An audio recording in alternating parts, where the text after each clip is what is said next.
Nous n'avons pas à considérer les groupes rebelles aux motivations politiques.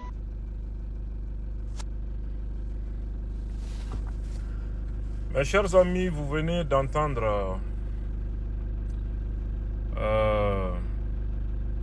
cet architecte du désordre dont la gestion calamiteuse a plongé notre pays dans ce que nous vivons aujourd'hui au plan sécuritaire. Il est en train de nous demander de ne pas considérer les groupes rebelles aux revendications politiques comme des terroristes. C'est-à-dire ceux qui sont en train de massacrer les militaires, qui ont attaqué le bateau Tombouctou en tuant plus de 100 civils innocents, qui continuent de semer le chaos et la peur dans notre pays. Mais puisqu'ils ont des revendications politiques, quelle est cette revendication politique? La partition du Mali. Et pour cette raison, l'ancien Premier ministre du Mali, Moussa Mara, nous invite à considérer ces gens comme pas violents, pas infréquentables. Ils ne sont pas des diables. On doit discuter avec eux et obtenir un accord avec eux. Sur ce plan, il rejoint la position de l'Algérie, qui pense que le MNLA et Yad Agali doivent être exclus de la qualification de terroristes pour que le gouvernement malien conclue un accord politique avec ces deux entités. Mara lui-même, qui devient champion de la schizophrénie, a dénoncé de façon fourbe la condescendance manifestée par l'Algérie à l'égard de l'État du Mali. Mais malheureusement, au même moment, il rejoint la position de ce même pays sur le plan sécuritaire. C'est très décevant ça. Vous vous rappelez quand le gouvernement décidait de chasser les forces internationales du Mali? Le même Mara et comparse prédisaient le chaos et un vide sécuritaire. Aujourd'hui, les faits ont clairement démontré qu'effectivement, Mara est un oracle, mais un oracle déconnecté. C'est ridicule finalement. L'armée malienne aujourd'hui exerce la plénitude de sa souveraineté sur l'ensemble de son territoire et agit en toute autonomie 2 ans après le départ des forces internationales.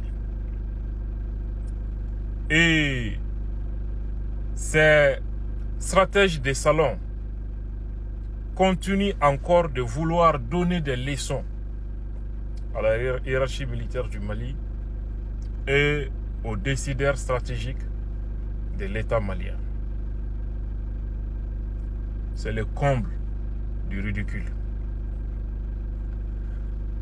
Moussa Mara, malheureusement, fait honte au Mali en faisant un tel étalage de son ignorance et une position antinationale. C'est très clair. Il pense que si un groupe armé a une revendication politique, ça veut dire qu'il ne peut pas être considéré comme groupe terroriste. Et là, il répète naïvement, puisqu'il n'a aucun attachement à sa patrie, le Mali, il répète ce que disent les Français et les Algériens. Lui ne sait pas qu'à un moment en France, même certains partis politiques avaient été considérés par l'État comme terroristes. Il n'est pas au courant de ça parce qu'il ne connaît rien. La loi malienne dit quoi? La loi du Mali ne donne pas une définition conceptuelle du terrorisme. La loi malienne donne plutôt une définition factuelle du terrorisme. Si tu fais tel et tel acte, tu es qualifié de terroriste. Mara n'est pas au courant de ça parce qu'il ne connaît rien.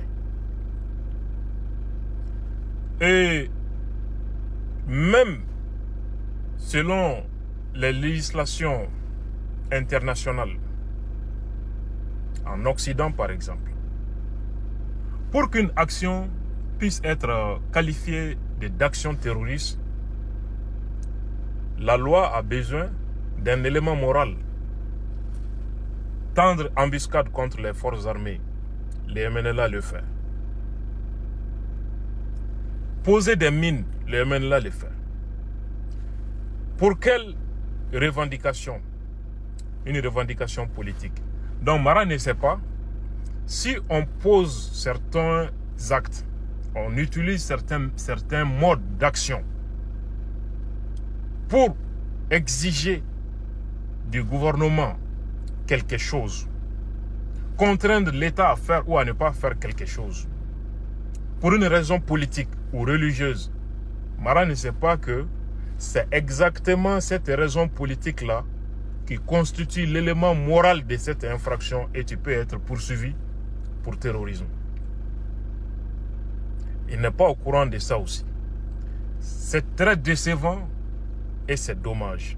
Ce n'est pas seulement la revendication politique qui justifie la qualification des terroristes ou qu'il ne les justifie pas.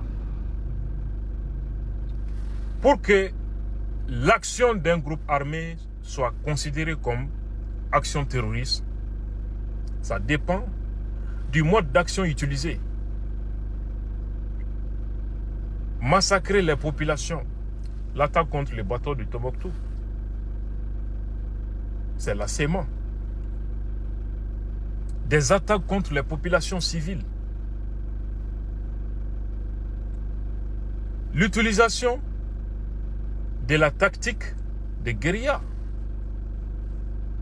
des embuscades contre les forces armées et de sécurité, l'utilisation des drones kamikazes contre les forces armées et de sécurité. Pour quel motif? Obtenir la partition du Mali, obliger l'État du Mali à revenir dans l'accord d'Alger, obliger l'État du Mali à concéder l'autonomie au MNLA, l'autonomie de Kidal. Si malgré tout, un ancien Premier ministre qui prétend diriger le Mali ne sait pas que tous ces éléments sont constitutifs de l'infraction de terrorisme, c'est vraiment décevant. C'est une honte, c'est une abomination.